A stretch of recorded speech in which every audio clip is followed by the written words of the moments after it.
世上居然有如此好看的女子，敢比月亮上的嫦娥啊！仙子，朕来了！驾！老爷抓好了！什么妖物？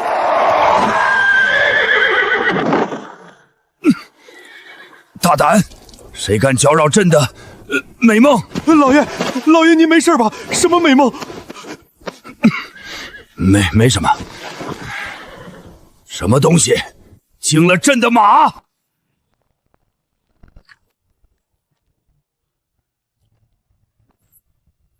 两位没事吧？你这铁疙瘩是什么妖物？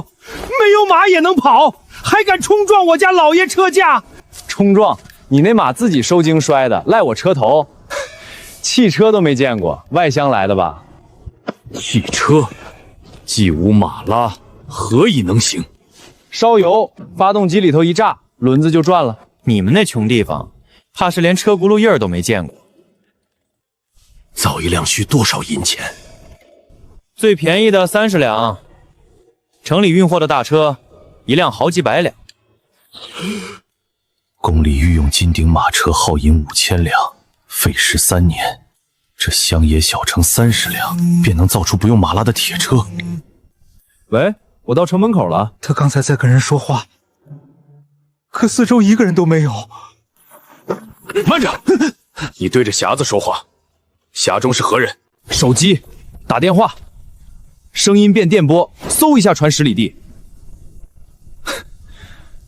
我说你们是哪个山沟沟钻出来的？连这都没见过，穿的人模狗样的，丢人！老爷，他说咱们丢人。朕听见了，一辈子没人敢当着朕的面说这2个字。老爷，要不要奴才把他捉回来赔罪？捉？你拿什么捉？他那铁车一脚油门甩你8丈远。忍着，今日这口气，朕先记下，总有一天连本带利还回来。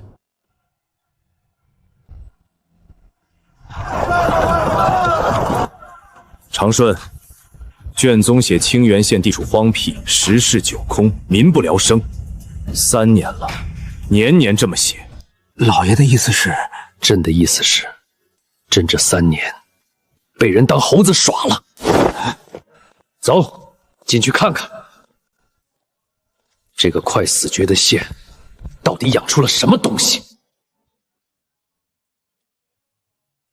老爷，这路是石头铺的，怎的这般平整，连车辙印都没有？沥青路、雅路基压的，比石板路结实，下雨不打滑。压路机？瞧你俩穿的体面，怎么连沥青路都不认起来？乡下来的吧？进城管住嘴，别问些娃娃都知道的事儿，叫人笑话。老张，这凉茶怎么卖？1文钱1碗，渴了自己舀。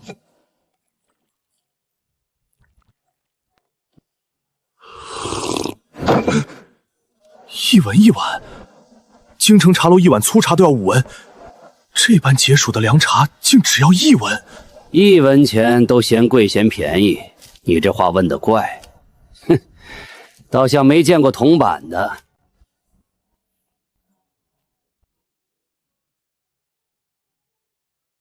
这是何物？为何车马见了便停？红绿灯呗，红灯停，绿灯行，谁都得守规矩。这都不懂，你俩山里躲了3年没出来。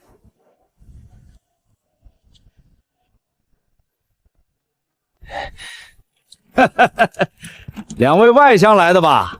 愁着面生。敢问这满城怎的一个乞丐都不见？乞丐？咱清源3年没见过一个，谁家揭不开锅，县里管，不用上街讨。你们那地方兴许还有，可怜见的。老爷，他说管这么大的县，得多少银子啊？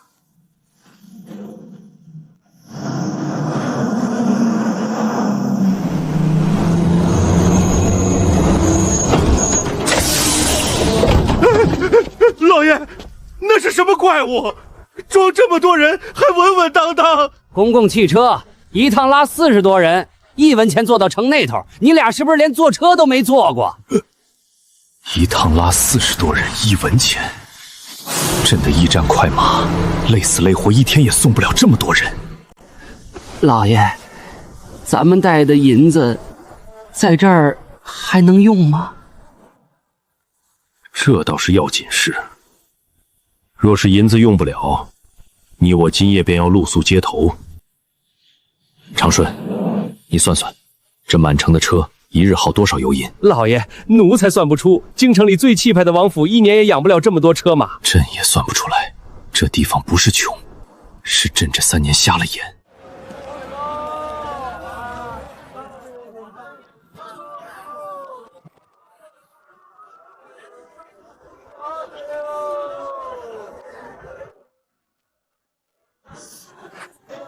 方才梦云端父亲的仙子，眉眼轮廓竟与他隐隐重合。老赵，那位女子是何人？这你都不知道？这是医馆的苏姑娘啊，苏婉苏先生，咱清源半城人的命都靠人家罩着呢。苏婉，这不是朕梦里的姑娘吗？竟会在这偏僻小县撞见这般相似的身影。老爷，一个县城的医女，名头竟这么大。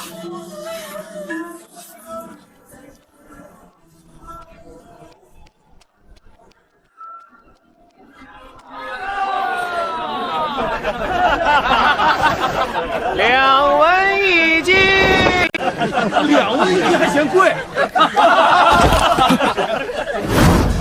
长顺，你听清了，他说2文。老爷，京城官盐从没这么贱卖过。走，往那边看。3年卷宗字字都是实事求空，可眼前的车流1文粮茶2文官盐，哪一样对得上？该死的，给朕连本带利还回来！老爷，这一路进来，奴才这心里七上八下的。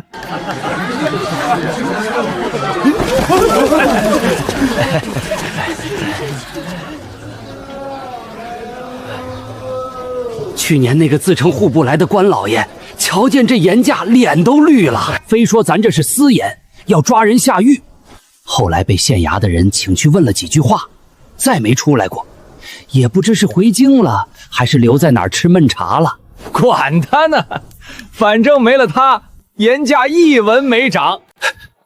老爷，您听见了？那官老爷怕是……朕听见了。京城官盐掺着沙子都没这么干净。2文1斤，快快快！后头排着呢，别堵道。这般雪白细盐，当真只卖2文？2文还嫌贵？爷你穿的光鲜，哼，连盐价都不懂，乡下来的吧？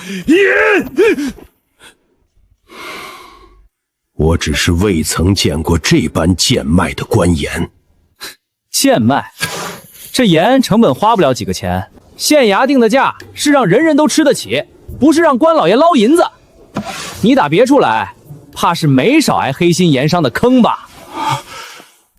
这般精细的盐，到底怎么做出来的？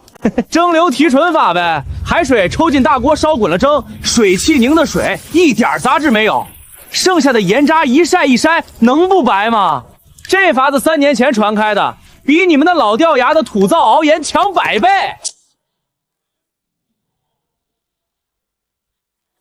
蒸粮？跟你说也听不懂。行了，买不买？后头排着呢。2位外乡来的，瞧你们细皮嫩肉的，怕是没吃过粗盐的苦。我这病根儿，就是早年吃又苦又脏的粗盐落下的。这3年顿顿吃白盐，再加上医馆苏先生调的方子，病都没再犯过。这盐竟比宫里的贡盐还要细腻。贡盐，客官倒是见过稀罕物，咱这盐寻常百姓家家吃得起，可不是什么贡品。大娘，这般好的盐，官府卖2文，不怕亏本吗？亏本儿？1斤盐本钱连半文都算不上，县衙倒贴着卖也不心疼几个钱。倒是听说外头有些地方，盐商拿着这么便宜的本钱，敢卖到30文一斤，那才叫黑心。30文，大招盐铁专营，官盐定价30文一斤，户部年年报盐工艰辛，成本高昂。可清源县本钱不到半文，卖2文还赚1文5，县衙账上有盈余，那多出来的28文进了谁的口袋？老爷，您脸色不对。没什么。这银子可用的？银子倒是真的，可咱青阳县用票子，银子得先去街那头兑换所换了才能花。你这一块银锭，少说换110斤盐钱，你确定在这儿买盐？票子，纸票子盖着县衙的印，比银子轻便，谁都爱用。行了行了，别堵道，后头人多着呢。老爷，那可如何是好？咱身上除了银子，再没别的了。随朕去瞧瞧那兑换所。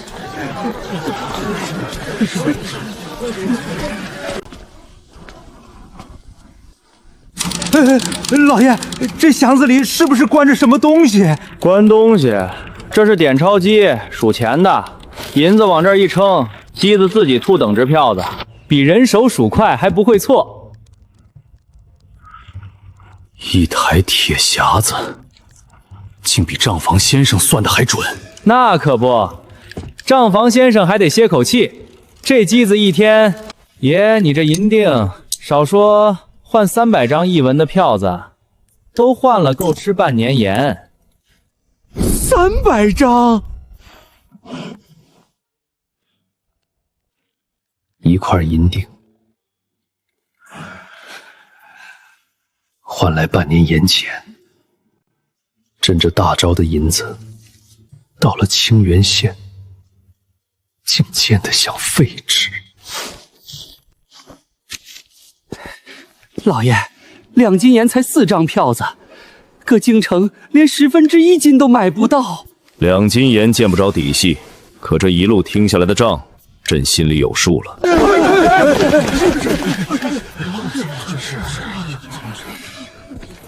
两位要是觉得这盐稀罕，那还没见过真正的稀罕物。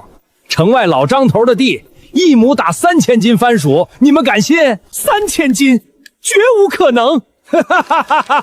绝无可能！你这话跟上个月京城来的官老爷一模一样。行了，不跟你们贫嘴，自己去瞧，眼见为实。敢问老丈，那位官老爷后来信了吗？信不信打紧，地里的番薯又不会看人脸色长。你们不信自己去瞧，骗你们作甚？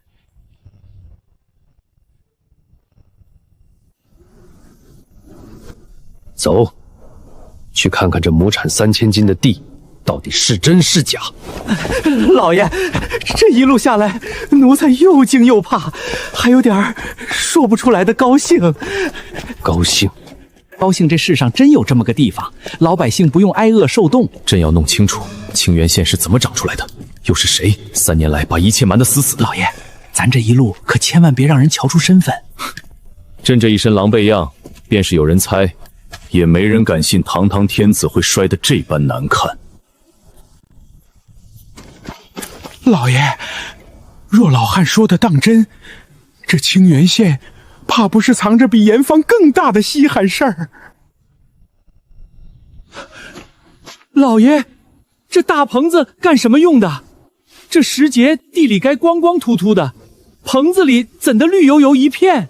这都不懂，大棚呗，棚里头暖，能种反季节的菜，这也不懂。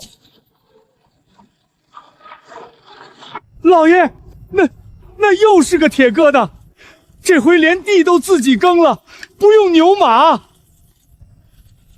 这是何物？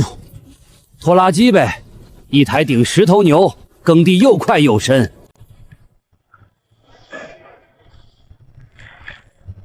老爷，这土又黑又松，一攥成团，松手就散，跟京城玉田硬的能磕出火星的黄土完全不一样。哼，那是堆肥握足了的好地。你们那玉田要是年年不歇着，不握肥，种出的庄稼能有个屁的收成。反季节，这时节种出这般绿意，莫非是妖法？妖法？后生，你这话说的倒像是没下过地的。棚顶盖着薄膜挡风挡霜，棚里牵管子引热水，地温比外头高一大截，菜能不长？老丈，搭这么一个大棚，得费多少银钱？1亩地的棚子，连薄膜带管子10几两银子，1年就能回本。你们要是舍得，回去也搭一个，不难。10几两，这般便宜的法子，竟没有一个地方官员上报朝廷，任由天下百姓年年挨饿受冻。这般反季节的菜，卖到城里，能得几个钱？跟寻常菜一个价，谁也不多要。总不能仗着稀罕，专挑穷人钱包下手。这般法子，倒也……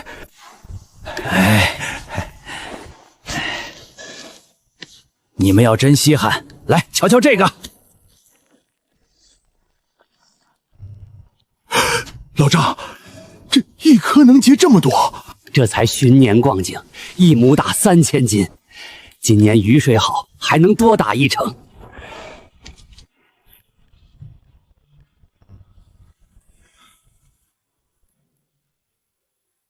3000斤，绝无不可能。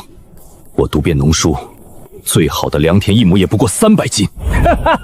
农书，后生，你那农书上写着这个吗？连这是什么都不认得，还敢说读遍农书？老人家此言未免……未免什么？我种了一辈子地，3年前还是300斤都打不满的薄地，现在1亩3000斤，你说是绝无可能？那这地里的番薯是自己长出来哄你玩的？老爷，敢问老人家，这3000斤是如何种出来的？3样，2种，年年挑最壮的留种，底肥、奥足堆肥不能省，还有这滴灌，水管牵到根上，旱涝都保得住。3样都齐了，3000斤不算什么。滴灌，抽水机把水引过来，顺着管子一点一点渗到根上，不多不少，刚刚够。你们那儿种鸡，怕是还在靠天吃饭，老天不下雨就眼巴巴等死吧。你说的2种，又是如何选育？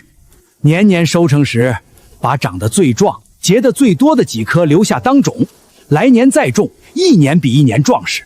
3年下来，这地里的种早不是3年前那批了。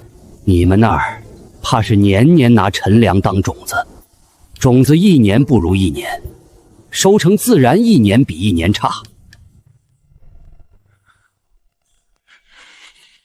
老丈，这2种寻常百姓家如何能得？县衙每年开春都发，家家户户按人头领，不要钱。你要是自家留的种不够壮实，还能拿陈种换新种，搭一点粮食钱就成。不要钱？种子的事儿，县里比谁都上心。种子不好，1年到头全白忙活。这个道理，你们那儿的官老爷不懂。这些法子都是3年前县里来的新法子教我们种的。以前谁听过这个？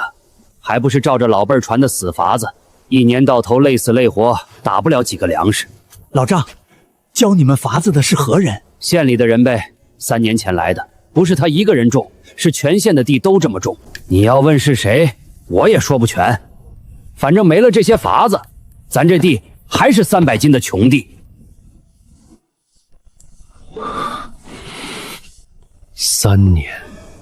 3年就能把一个穷县种成这般什么样？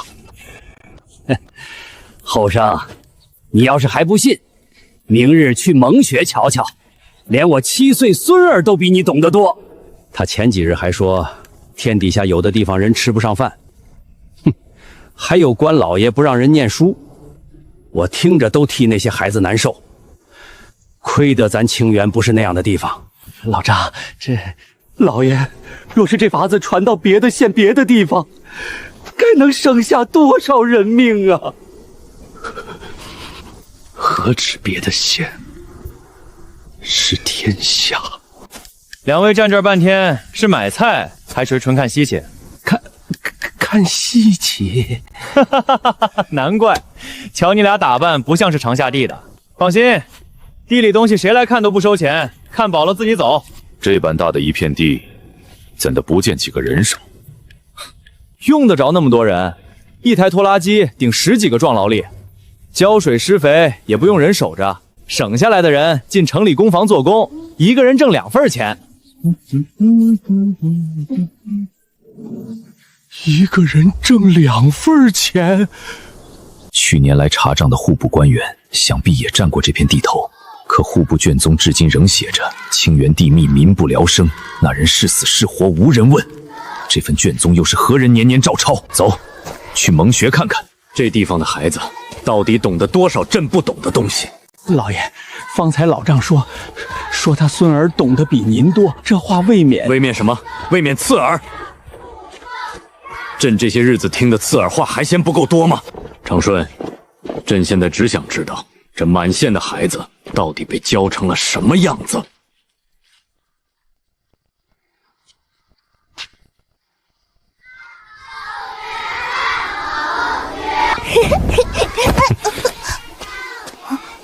叔叔，你们是新搬来的吗？我没见过你们。我们是外乡来的，路过瞧瞧。路过瞧瞧，那我考你们个题，37等于几？我们没学过算术。没学过，那我再考你一个，58等于几？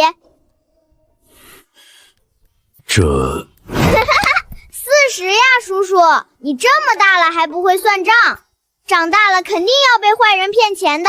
我自幼读的是治国大道，这等市井小术何曾学过？治国大道是什么呀？先生说，不会算数的人，连自己家一年赚多少花多少都算不清，还谈什么治国？2位是来找孩子念书的，咱这蒙学，不管男娃女娃，家家都能送来。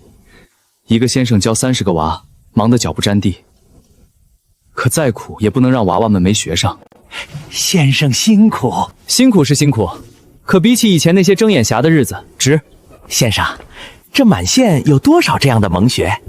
具体数目我说不准，反正每个村都有1所，加起来少说几10所。娃娃们不用走远路就能上学。你们连乘法都不会，那你们知道地是什么形状吗？天圆地方，这是错啦。先生说地是圆的，像个大球，太阳比地大得多，离咱们特别远，所以看着才小。一派胡言，天圆地方自古皆知。叔叔，你又错了。先生说不信这个的人都是没读过书，见识短。叔叔，那你肯定也不知道天上打雷是怎么回事。雷乃天威示警，岂容妄测。天威示警？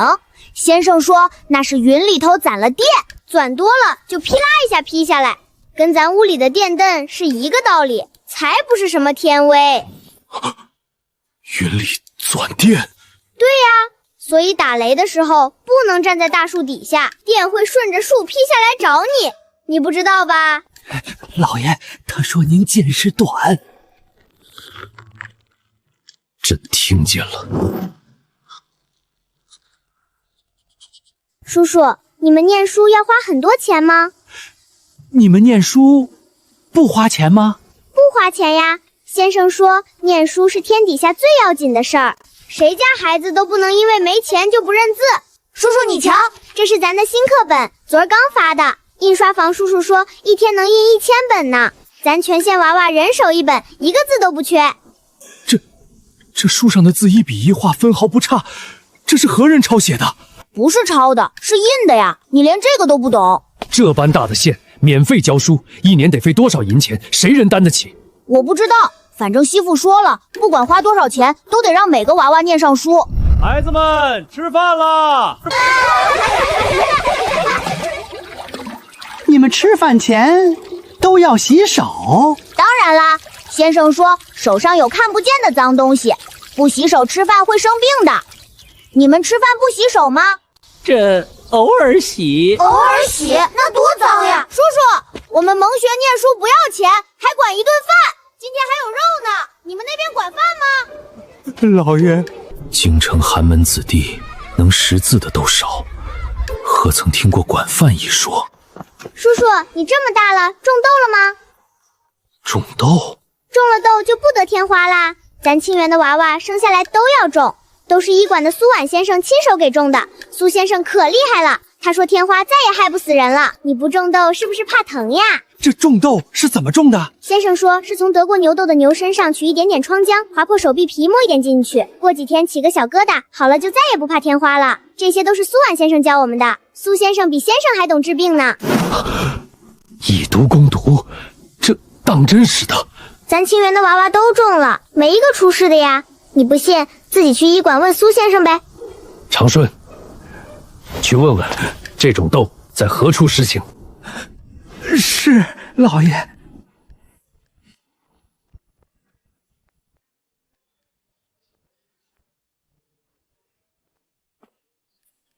这些课本还有种豆的方子，都是3年前那位管着全县的人一手定下的规矩。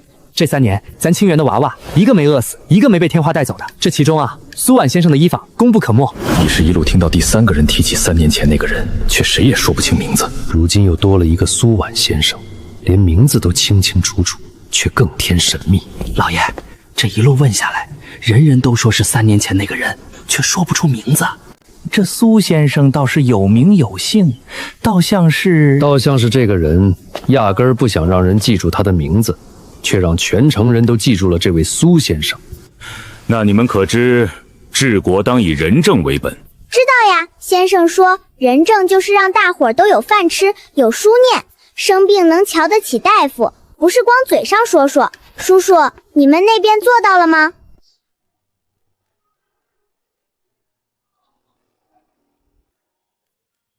朕12岁开蒙，读4书5经，学帝王心术，自诩才学冠绝天下。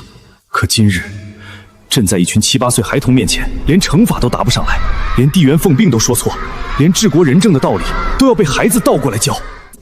朕这些年到底都学了些什么？老爷，您没事吧？没事，朕不过是头一次觉得自己活了大半辈子，竟活得不如一个孩子明白。老爷，奴才如今算是明白了，这青阳县能有今天，真不是靠嘴上说说仁政积攒出来的。是啊，朕这一路见的都是不起眼的小事，一斤盐1亩地，一本课本1针1苗，可这些小事凑到一处，竟凑出了一个让朕这个天子无地自容的地方。走，去看看那能挡住天花的豆到底是什么名堂，也见见这位连娃娃都揪口称赞的苏先生。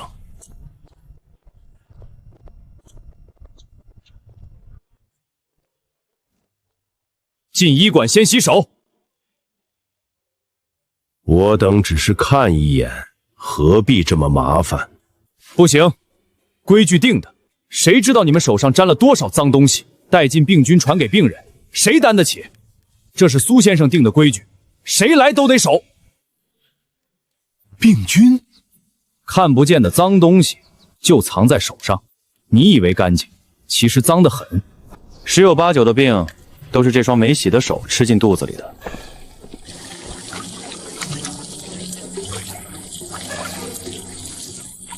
瞧你这笨手笨脚的样，从没自己洗过手吧？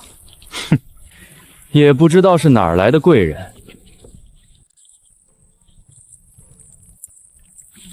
老爷，这洗手还有7个步骤，咱这一辈子洗手，从来就是随便搓2下完事儿。看来这清源县把人命看得比什么都重。定着规矩的苏先生倒是个有心人。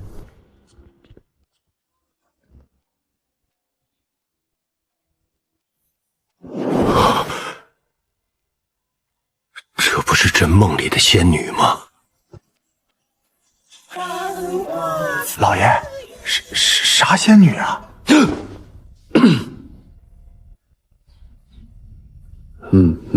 没什么。这是种豆，牛痘的浆子抹一点进去，起个小疙瘩，过些日子就好了，往后再不怕天花。你就是他们说的苏先生，一介女流也能坐堂行医，还敢定这般规矩？治病看的是方子准不准，救人看的是心思细不细，不是看是男是女。2位若是来看病，便坐；若是来论男女尊卑，恕不奉陪。大胆，竟敢对！你认得我们？清源县来了2位面生的贵客，一路问严家，问田母，问猛学，言行贵气，却对民生常识一窍不通。猜起来不难。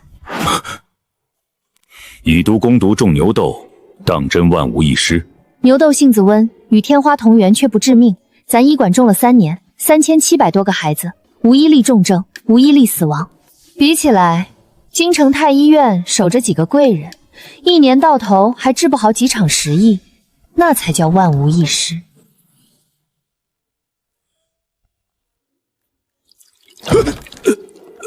郎中，这伤口擦了酒，火辣辣的疼，可比我以前那伤口烂了3个月好得快多了。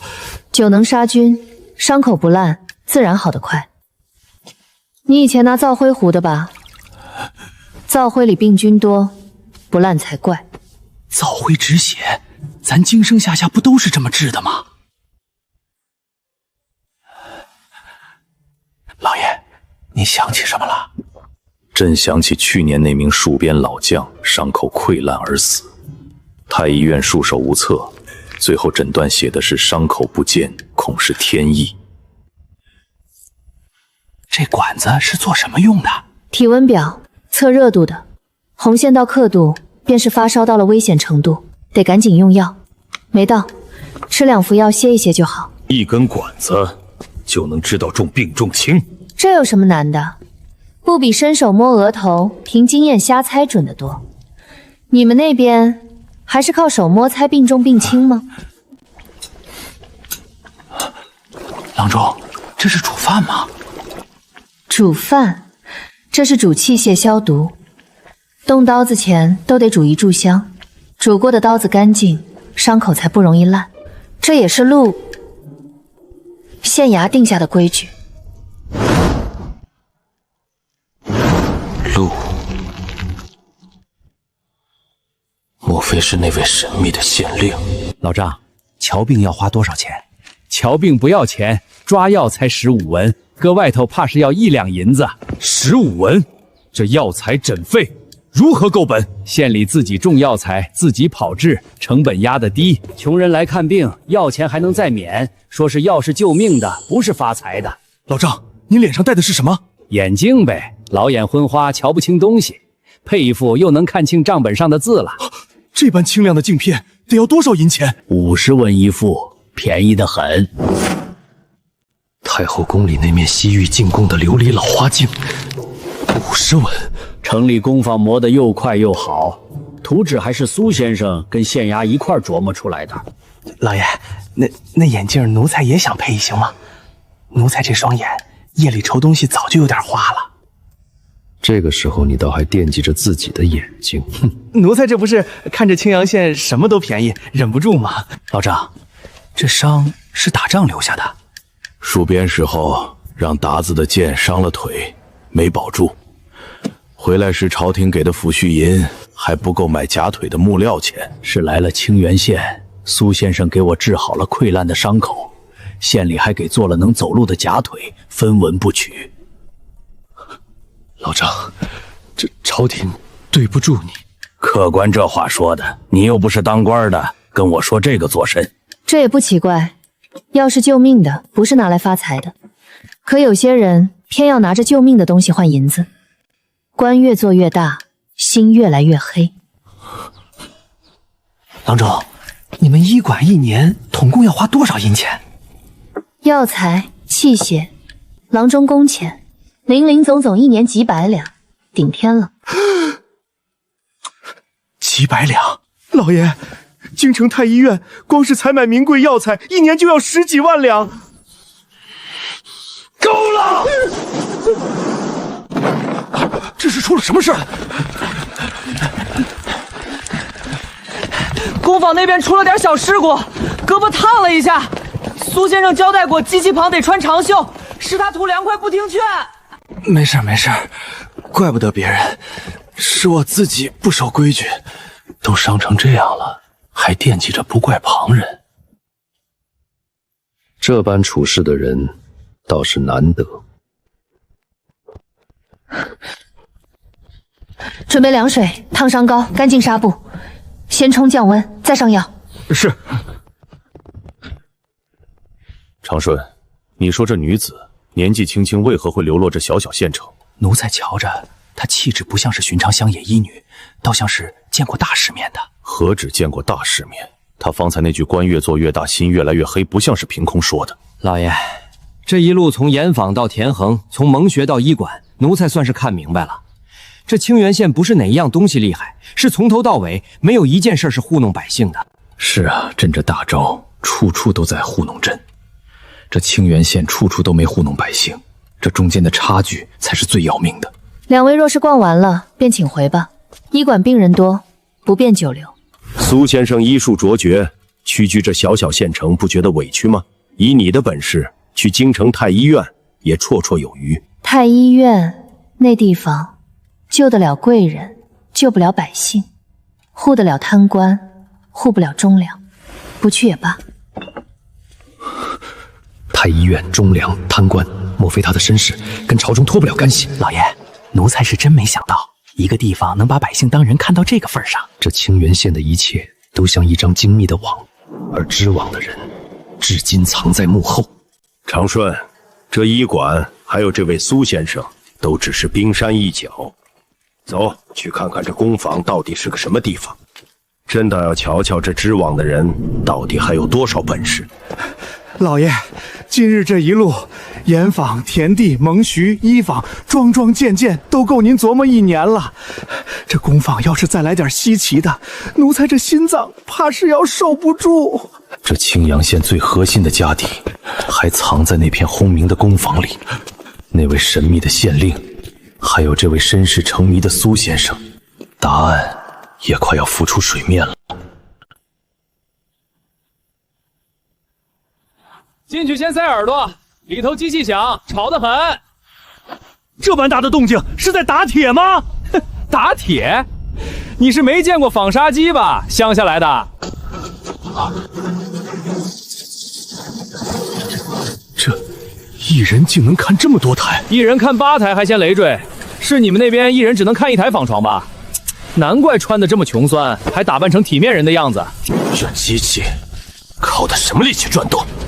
电呗，城西有座水力发电站，河水冲着转转转，电顺着铁线送进来，机器就转了。切，你们连电都不懂，还敢往葱房里闯？这般大的水力发电站，得费多少银子造？具体数目我说不清，反正3年前造的时候，听说是把全城的富户都动员起来凑的份子，一家出一点，厂子建成了。大伙按份子分红利，谁也不吃亏。凑份子，这般大的营生，竟是百姓自己凑建的，不是官府拨款。官府是牵头的，可银子是大伙一起出的。这厂子建成了，谁不是既拿工钱又拿分红？傻子才不肯掏这钱。竟不是靠国库，而是靠百姓自己的银钱堆出来的。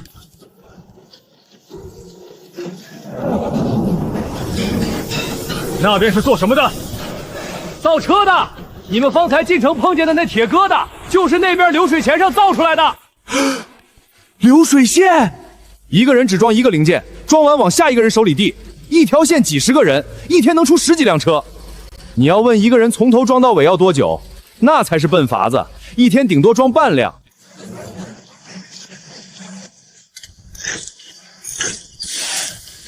这般年纪就能进厂做工？咋不能？我14就进厂了，师傅带了半年就能自己上手。厂里管饭，月月发工钱，比在家里蹲着强多了。你家里就放心让你这么小出来做工？厂里有规矩，16岁以下不准碰重活，不准上夜班。先生教的东西也得接着学。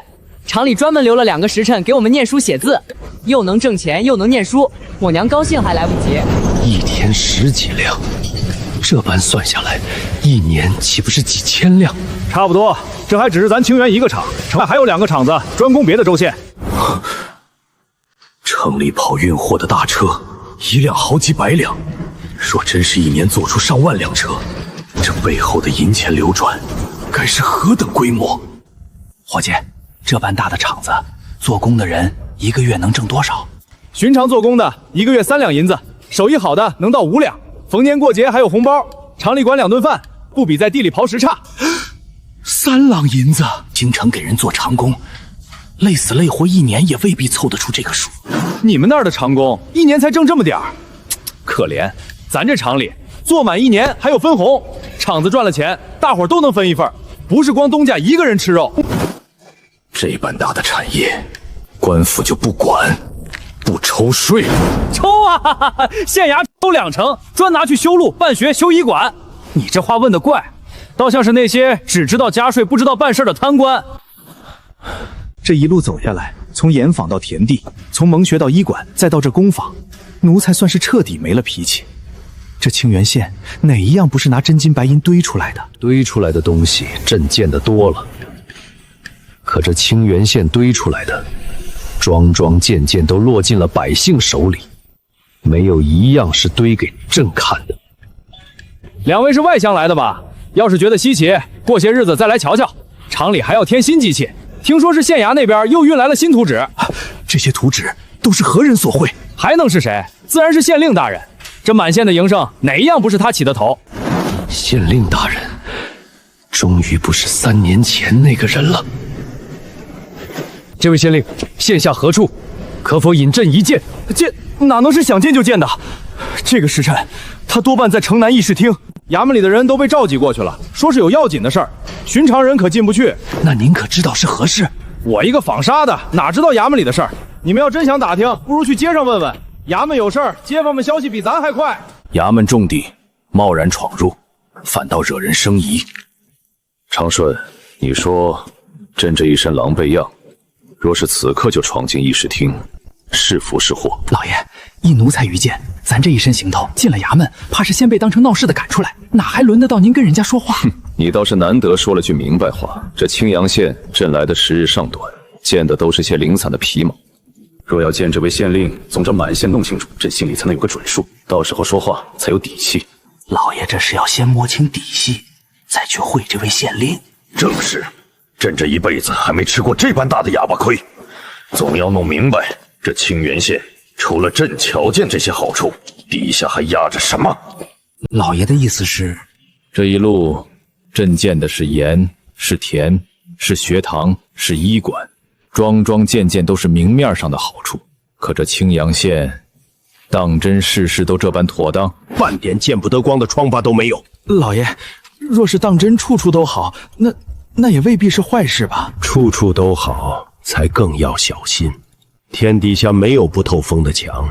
若这清源县真是滴水不漏，那要么是朕运气好，撞见了一个真正的晴天，要么是有人比朕想的更懂得如何把疮疤都藏得干干净净。走，再往深处看看，朕要亲眼瞧瞧这满城的秩序是不是真如表面这般滴水不漏。老爷，天都要黑了，这些人家竟一个个门户大开，也不怕遭贼。贼？咱这清源3年没出过一桩偷盗的事儿，你们这般大惊小怪，倒像是从贼窝里逃出来的。这老人家说笑了。我跟你说句实话，前年隔壁村有个游手好闲的懒汉，顺手摸了邻家一只鸡，被抓个正着。没等衙门发落，街坊们先给他脸上抹了黑锅底，满村游了一圈。那懒汉羞得当夜就卷铺盖走了，再没敢回来。老人家，那些个孤寡老人、没爹没娘的孩子，平日又是谁照应？街坊呗，谁家要是没了顶梁柱，左邻右舍轮着送饭送菜，衙门那边还按月给几个补贴。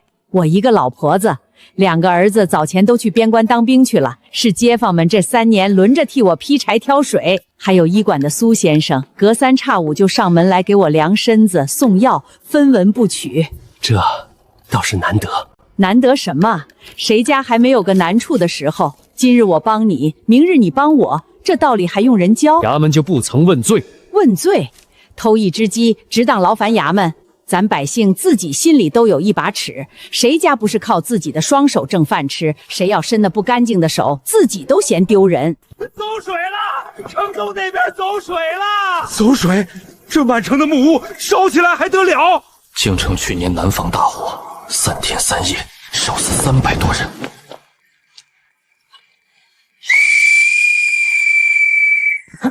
老人家，您不去瞧瞧？瞧什么？该去的人自然会去。我这一吹哨，是告诉巷子里的人，该往安全的地方挪一挪，别添乱。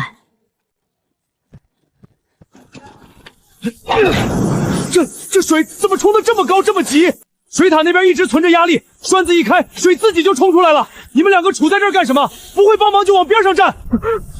我们不知道该怎么帮。哼，废物点心！老王守着这根管子，别撒手。阿福去把巷口那几户的人先劝出来，别让人瞧热闹堵了道。这般调度，倒像是练过的。练过，咱这满城的青壮，人人都练过救火，1个月总要操演一回。你到这水管子摆着好看的？老爷，这才多大点功夫，火就没了。京城那场大火，当时调了3000禁军去救，还烧了3天3夜。3000禁军3天3夜，烧死300多人。这青房县几个百姓，几根水管，片刻功夫。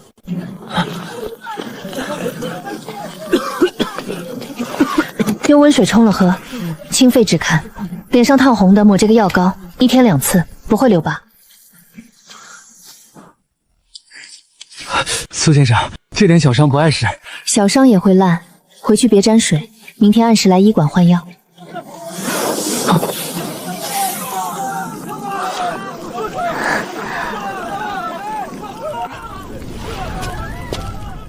老爷，您看陆大人和这位苏先生，倒像是一类人，连话都不用说，就知道对方要做什么。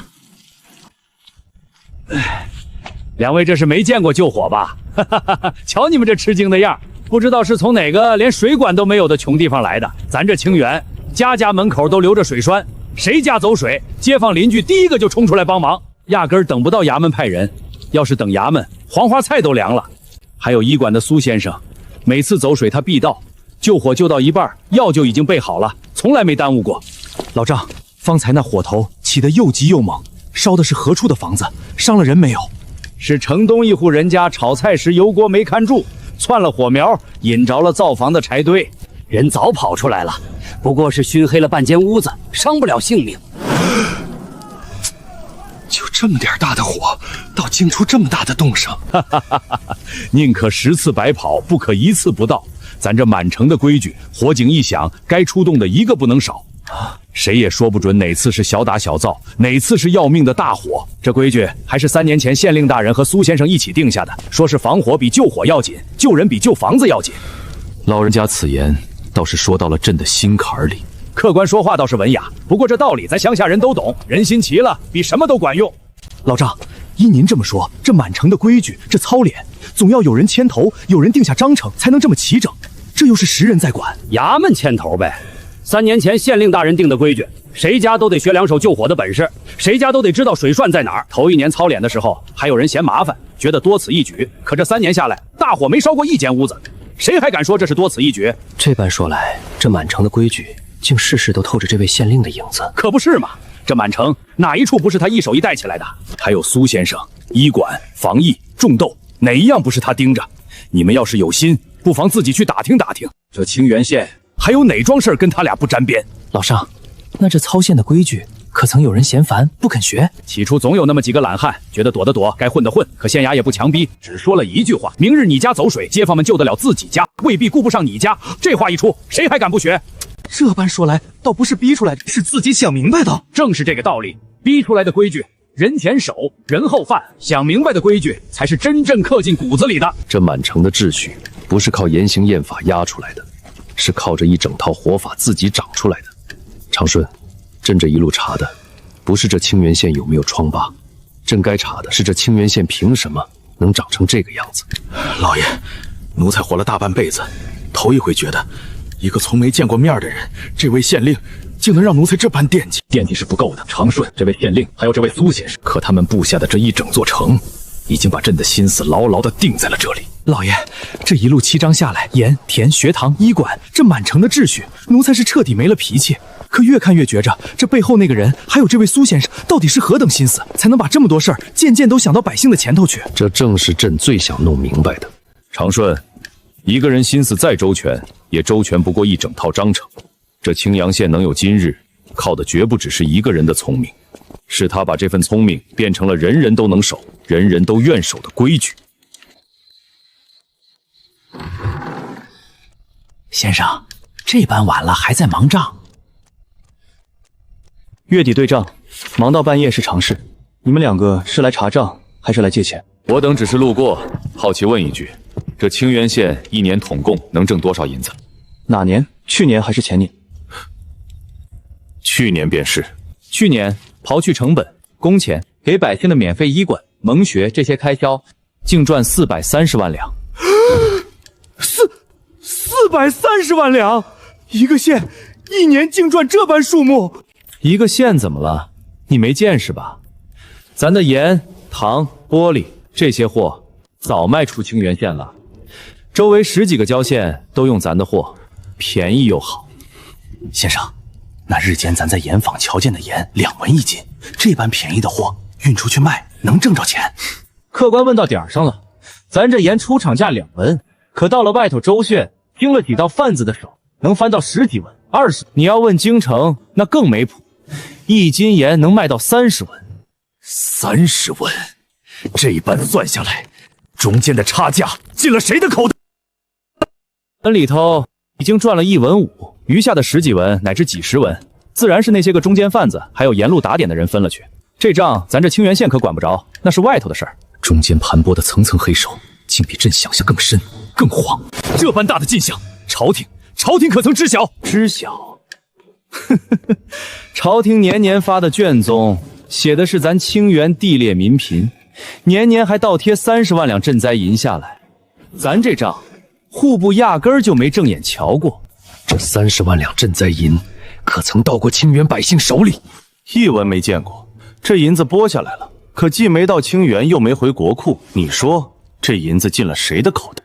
老爷，这3年90万两，90万两凭空消失。县令大人上的折子，一封一封写清楚了咱这儿的实情，可全是石沉大海，一封都没回。你说这是折子没递到，还是有人压根儿不想让他递到？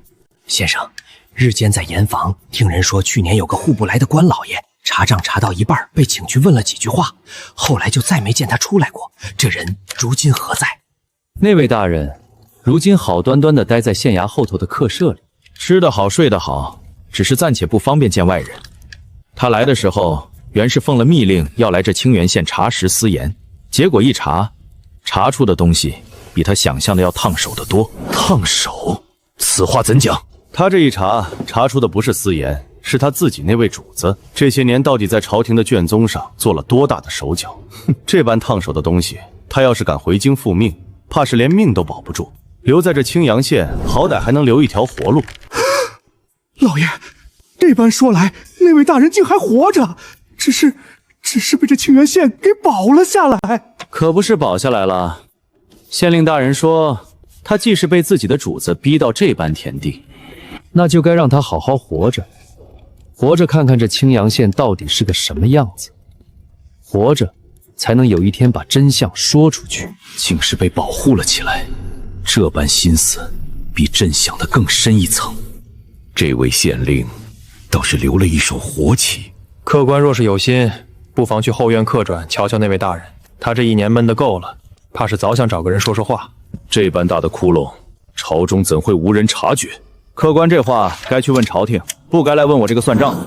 这背后压根不是一个人的贪墨，是一整条链子，一整条不让真相递到御前的路。老爷，若真是这般大的窟窿，朝中不知有多少人牵扯其中。不管牵扯多少人，朕今日非要把这条路给他挖出来。客官这话说的挺大，不过劝你一句，这事儿牵扯太深，你一个外乡人，还是少掺和为好。老爷，这些日子听下来，90万两赈灾银不知去向，盐价翻了10几倍，还有这么多招县被蒙在鼓里，这背后的人只怕位子不低。位子越高，朕越要揪出来。长顺，你说这般大的手笔，一年的把一个副县报成死县，一年年的从赈灾银里吃空额，还要伸手去查一个县令的方子，这样的人是想干什么？老爷，难道是？不必猜，今晚朕想清楚了，这青阳县能有今日，是因为有一个人把该给百姓的一分不少的给了百姓，而朝廷这些年烂成了这个样子，是因为有一个人把该给百姓的一分不少的都揣进了自己的口袋。客官，夜深了，早些回去歇着吧。这清远县的账咱算得清楚，可京城那边的账咱可算不明白，还是留给能算明白的人去算吧。老爷，这一夜查下来，90万两赈灾银，层层加价的盐，还有那位被保下来的官员，桩桩件都够住9族了。老爷，咱们下一步该怎么办？老爷，下一步长顺，朕这一路从盐坊到田地，从蒙穴到医馆，从工坊到这本账，见的都是青阳县给百姓做的事。可朕忘了一件顶要紧的事，朕来清源，原是要查这本卷宗的真假。如今真假已经清楚了，可朕自己的身份，这一路上竟还半分没漏。老爷的意思是，这位县令守着这满城的秩序，护着一个消失的官员，还敢把折子一封封递上去，这般的胆识心思，朕不能再拖了。长顺，明日一早，朕要亲自登门见这位县令，这一次不装了。老爷，您是说要露出真身？是。这清源县能有今日，靠的是一个人一步一步把百姓的日子撑起来，而朕这大招江山烂到如今，靠的却是一群人一步一步把百姓的日子啃空。这2条路，朕今日算是看明白了，该走哪一条不必再犹豫。长顺，朕现在倒真想见一见这位县令了。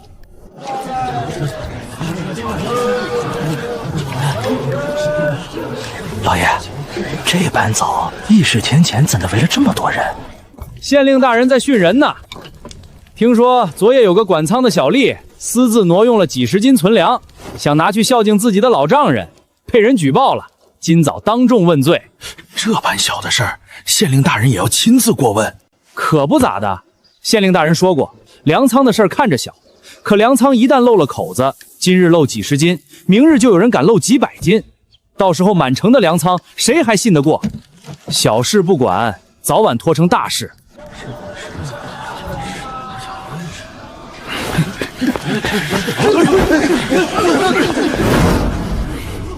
那便是，可不是嘛，县令大人，这几十斤粮，若真被你拿走了，今年冬天便有1户人家要挨饿。你说是孝敬老丈人，可你老丈人若知道这粮是从谁嘴里抢来的，还吃得下去吗？清源的规矩，本县令说过多少次？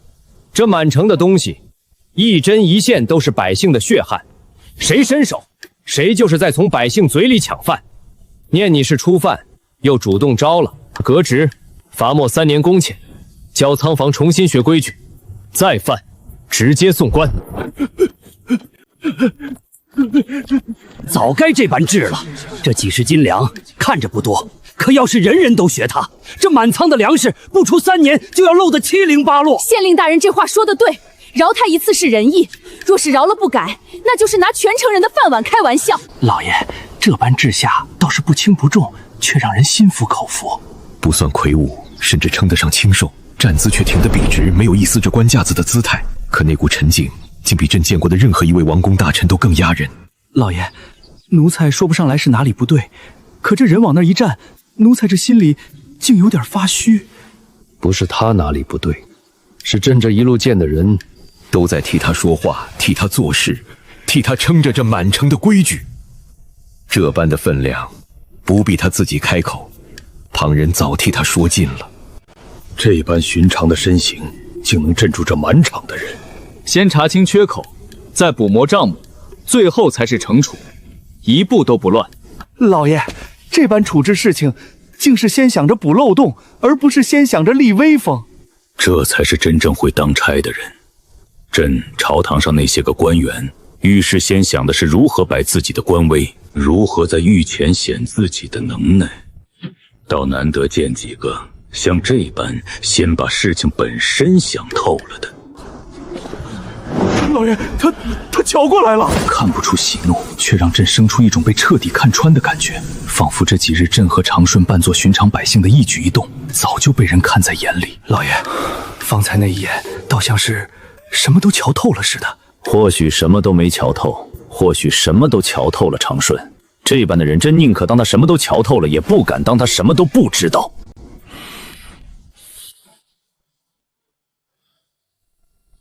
长顺，莫慌，继续装作寻常人。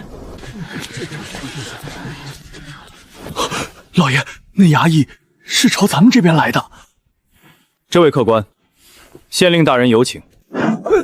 我们不过是路过看热闹的，怎的惊动了县令大人？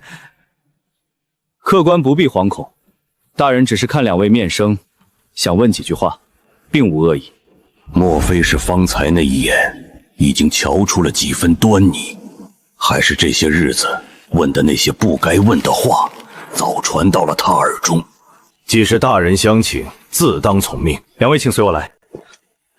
老爷，咱们当真要这般见他？这身份还未想好如何开口。不必想，这位县令昨夜朕已经想透了，朕不装了，此刻见他便以本来的身份见。老爷，这般贸然。长顺，朕这一路见的都是这清源县待百姓的诚意。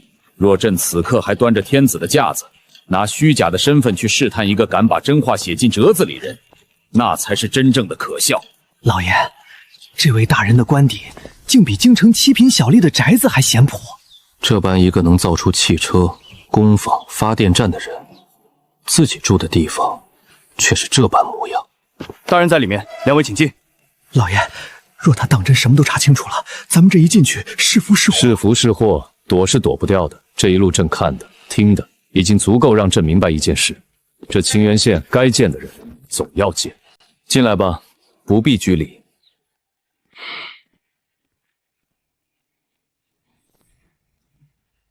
两位在清源县逛了7、8日，盐坊问到账房，田前问到工厂，倒是比查案的还细。今早在议事厅前，我瞧见你们，你听见诓抢粮食4个字，脸色比谁都难看。我们不过是路过看热闹。寻常商人只关心进价和利润，你二人却盯着成本，盯着朝廷的银子，这不是生意人该问的话。而你穿的倒是体面，却连盐价、算术、地缘丁北都不知道，这般的干净，这般的瞎，倒像是久居深宫，从未踏出过一步的人。先生此言未免诛心。我这青阳县待客一向坦诚，既然客官不愿点破，我也不逼。只是这位随行的，走路没声，站姿微恭，说话前先看主子的脸色，这是宫里出来的规矩，寻常富贵人家学不来。不必，朕便是当今天子。清源县令陆执行见过陛下。你既已猜到朕的身份，为何不跪？大昭律，身有功名者，面君可免跪。再者，陛下今日来清源是来认人的，不是来受跪的。老爷，陆大人，这一路竟都被他算准了。好一个陆执行，朕这一路被你这清源县教训了个7、8日。陛下既已知道清源的底细，那便该知道，陛下此刻回不去了。此话怎讲？陛下微服私访，身边只带了这一位随从，进军驿站一路上是否安稳，陛下自己心里该有数。昨夜账房那本账，90万两赈灾银，盐价翻10几倍，还有那位被清源县保下来的户部官员，这般大的窟窿，牵扯的人朝中不知有多深。陛下此刻贸然回京，若是半道被人做了手脚，天下人只会以为陛下死于妖人之手，或是被妖人挟持成了傀儡。陆大人，那户部消失的官员，还有那90万两，陛下昨夜都已经知道了。这些事，陆大人如何看得这般透彻？不是我看得透彻，是这些事本就摆在明面上，只是从来没有人敢把它们摆在一起看。一个县年年暴穷，一个官查账查到一半就没了音讯，一笔赈灾银年年拨，年年不见踪影。这3件事凑在一起，还需要什么高深的眼力？你的意思是，朕连回京都是死局？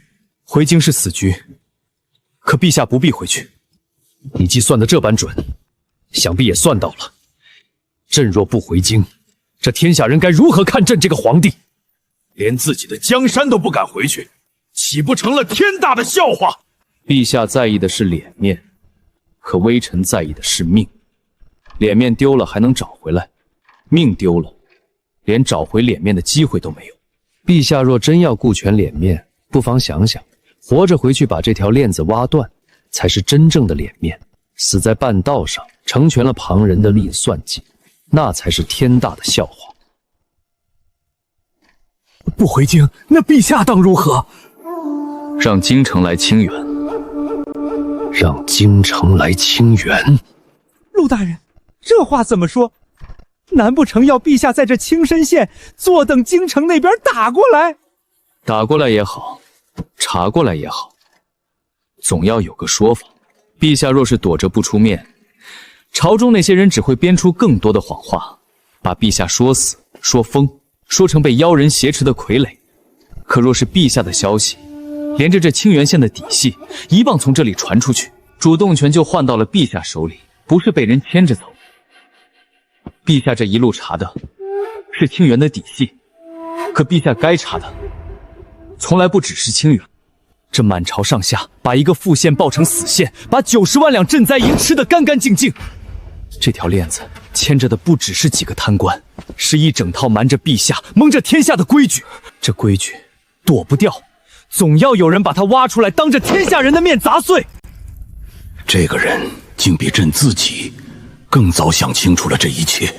陆志行，朕问你一句实话，你既有这般的本事，造得出汽车、发电站、工坊，养得起这满城的秩序，若是当真起了异心，取朕这天下，易还是难？易。陛下这一路瞧见的不过是清源明面上的东西，真要图谋不轨，凭这些家底，不出5月便能兵临京城。既然易，你为何不做？因为那不是我要的。陛下，取一个天下和护一座城是2件完全不同的事。取天下，要的是一群人跟着我打生死火；护一座城，要的是每一个人能睡个安稳觉。我造这些东西，从来不是为了坐上那个位子，是为了不让清源的百姓再被人像捏死一只蚂蚁那样随便拿走他们的日子。这一生，朕见过太多为了那把椅子父子相残、兄弟玉长的人，却从未见过一个能轻易拿走一切却压根儿不想要的人。陆大人，方才您说不出1月便能兵临京城，这话若是传出去，岂不是要惹来天大的祸端？传出去又如何？清源县的东西从来不藏着掖着，真话说出来是让人心里有数，藏着不说才会招来猜忌和构陷。我若连一句实话都不敢说，今日陛下站在这里，反倒该更疑心我了。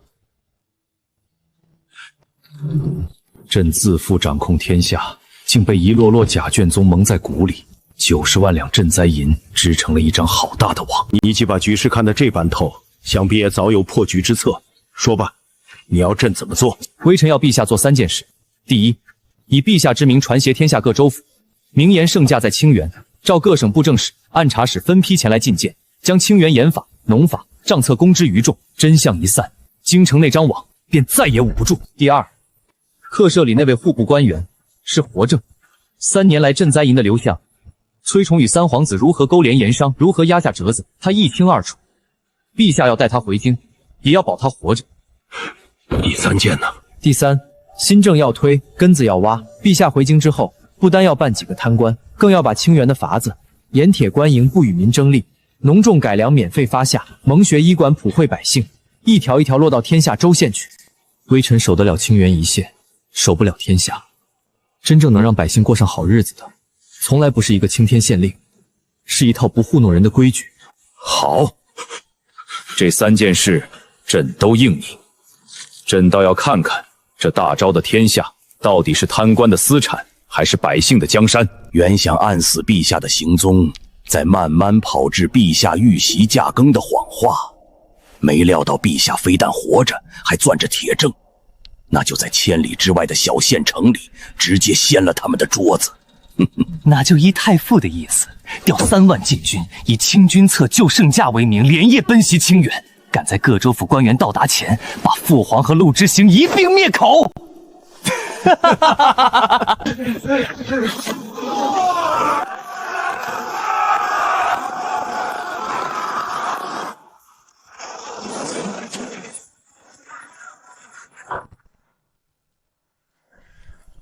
果然不出1月便能兵临京城，从来不是大话。有掀翻天下的本事，却偏偏选了守一方百姓的活路。苏先生医术卓绝，心怀仁善，朕在京城太医院设了女医官之位，正五品衔，专司宫中女眷诊疗与民间防疫推行。你若愿意入京，朕即刻下旨，一应一致俸禄，绝不亏待。谢陛下恩典，只是臣女粗鄙，不惯宫中规矩，也守不住深宫的条条框框。清源的医馆、种豆的差事、周边州县的防疫都需要人手，臣女愿守在这乡野小城，多救几个寻常百姓。听闻江南女子多善音律歌舞，姑娘可会跳舞？小女子才疏学浅，对舞技一窍不通。既然如此，那朕便回宫去了。苏先生，您听说了吗？崔崇被抄家灭族，三皇子被贬为庶人，圈禁终生。牵涉贪腐瞒报的37名官员悉数革职查办，追回的赃银全数冲入民生府库。苏仲安的旧案被重审平反，追回原职，后葬入贤良祠了。知道了。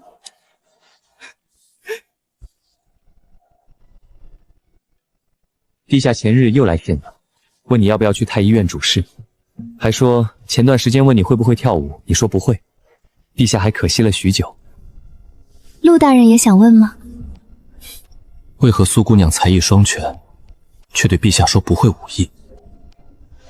因为小女子只愿为一人献舞。